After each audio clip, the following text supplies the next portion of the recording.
小哥后山捡到颗奇特的鸟蛋，孵化成年后的样子，属实被惊艳到了。开始小哥以为是只普通的小鸟，个头太小，只能用瓶盖喂它喝水。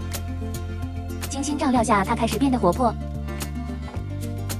养了一段时间后，渐渐长出了羽毛。养大后，没想到是漂亮的鹌鹑。小哥为它制作了各种漂亮的帽子，看起来好萌呀，简直是帅呆了。怕它太孤单，于是小哥给它找了个伴。不久后，一窝小鹌鹑出生了。